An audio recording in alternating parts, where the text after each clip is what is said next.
Sylvester Stallone is one of Hollywood's biggest action stars. So it's easy to forget that behind the mumbling, muscular, tough guy is a very successful writer and director who's fought hard for his career. A battler from the beginning, Sylvester Stallone was born into a poor family in Hell's Kitchen, New York City. His trademark droopy eye and mouth were the result of a botched forceps delivery that severed a nerve in his face. Growing up in an unhappy home, he spent many years in foster care.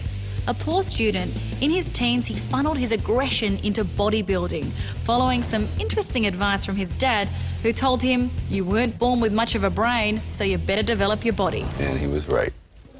To this day, he was right. It's true. No, he said that, and that probably was the turning point of my life, because let's say I hadn't done that, I wouldn't be here today. Even though I understand that he wasn't totally right. I have a little bit of a brain, nothing great, but it's functional. Stallone's bad school grades restricted his career choices, and he actually did a brief stint at beauty school before deciding to study acting. Unfortunately, his muscly physique and slurred speech made it difficult for him to find work. He landed some bit parts as the stereotypical meathead, including a soft porn film. But frustrated with the direction of his career, he decided to take his future into his own hands and write films for himself to star in. As they say in a great football game, relax, the game will come to you. If you keep chasing the game, you're only going to get frustrated. Just wait, it'll change. Momentum changes. And change did come. Sly was inspired after watching the 1975 epic fight between Chuck Wepner and the then heavyweight champion Muhammad Ali. Wepner lost the fight but fought so courageously and lasted much longer than anyone had expected. Sounds familiar? Yep, after the fight, Sly went home and wrote the script for Rocky. There was a lot of studio interest in the film, with Ryan O'Neal or Burt Reynolds in the lead. However, Sly was determined to play Rocky Balboa and held his ground. Eventually, the studio agreed, as long as the total cost of making the movie remained under $1 million. It did, and Rocky was a phenomenal success, winning 3 Academy Awards for Best Director, Best Editing and Best Picture, and is still a favourite today. The legacy, I never thought would ever end up being a legacy, but I guess what has come out of it is that it's a pretty universal dream to try to rise up and take your best shot at life.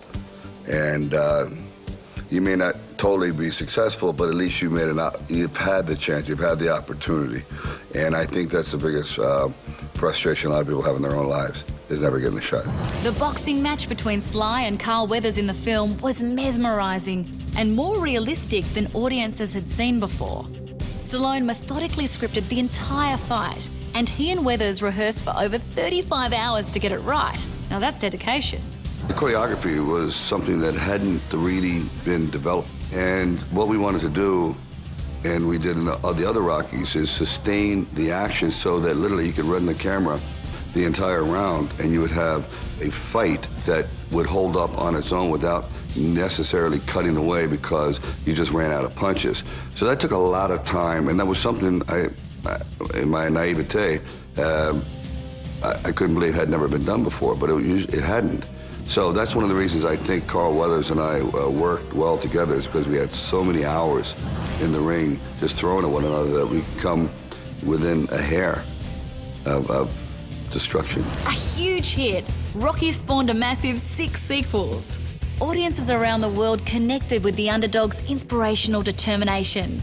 Stallone drew from his own life, channeling the emotions he felt from his own real-life struggles into Rocky's frustration towards his boxing career. A much-loved character, many were now unable to separate Sly's personality from Rocky. The people, when they're not yelling for Sylvester Stallone. Believe me, it's all Rocky, Rocky, yo, rock, rock. There is no separation between the two identities. I have to sometimes be very aware that they don't want me to act like Sylvester Stallone. They want you to be Rocky. They don't want you to be a little flippant. They want you to be, kind of the character. So, so sometimes you're performing all the time, even when the camera stops. Next, Stallone made his directorial debut in Paradise Alley and then wrote and starred in Fist. But neither proved as big a hit as Rocky. Few films in history have. But next, as the troubled Vietnam vet John Rambo, Sly proved he was still a force to be reckoned with. The action-packed drama First Blood was a huge success at the box office, and spawned a number of sequels.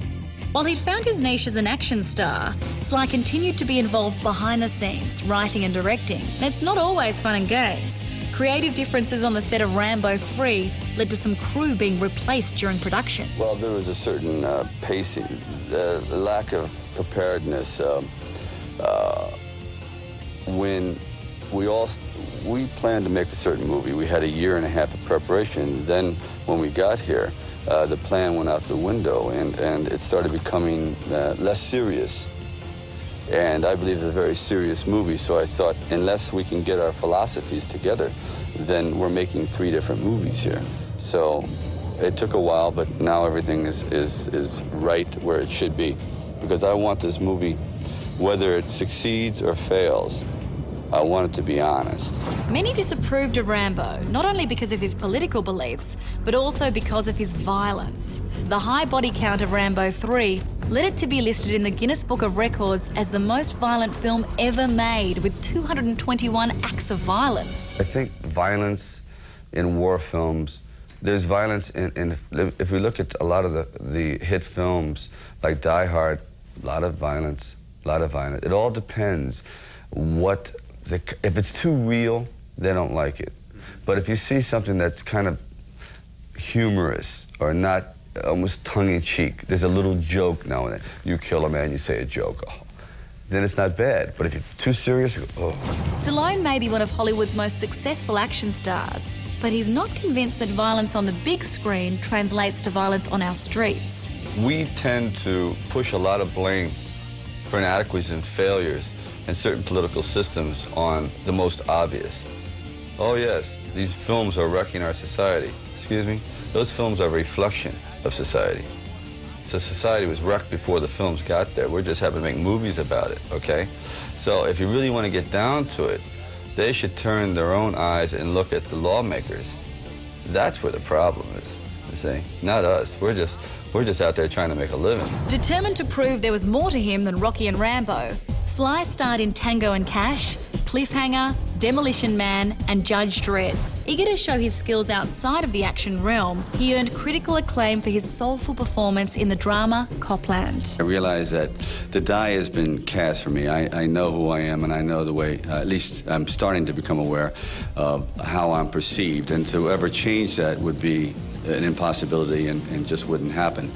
This, to me, was a real mental exercise. Having turned 50, I thought, you know, I want to do something drastic to kind of like begin a rekindled interest in acting. Back in action mode, Get Carter allowed Sly to further explore his love for playing the hero. I believe that what is interesting about heroes is that they don't seek out quite often to do heroic deeds.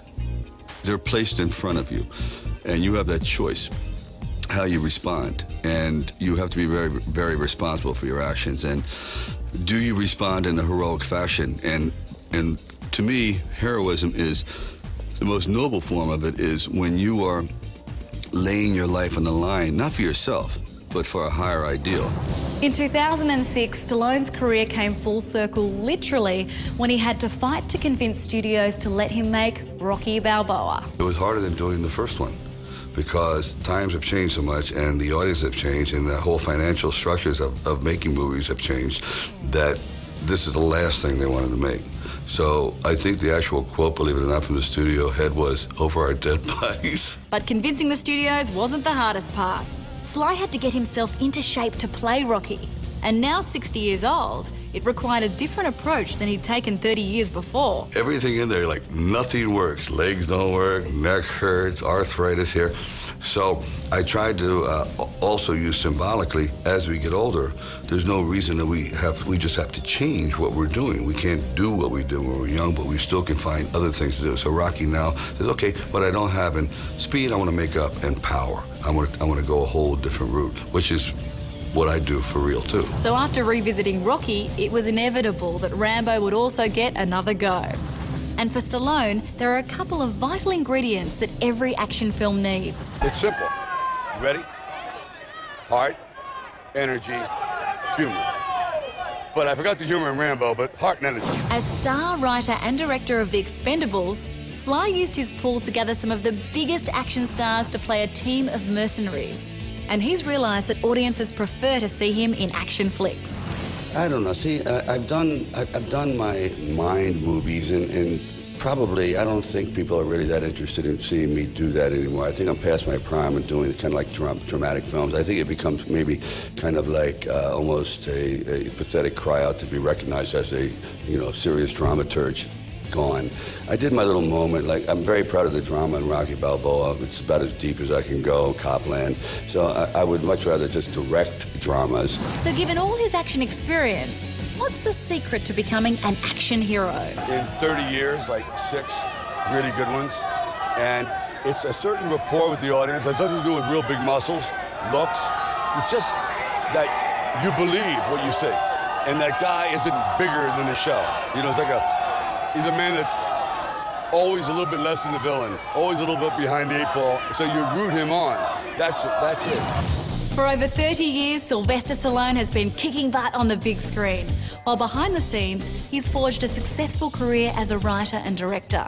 Like his most successful character, Rocky, he has fought hard for his career, starting from rough beginnings to achieve his dreams. And is still going strong, showing up men half his age. Now that's what I call impressive stuff. Stay tuned to Star Picks for all of the movies you know and the actors you love. Broadcasting glorious high definition with 5.1 surround sound where available. For more of the best in entertainment news, check out your Movie Network channels. It's all together better, on screen and at mnc.tv.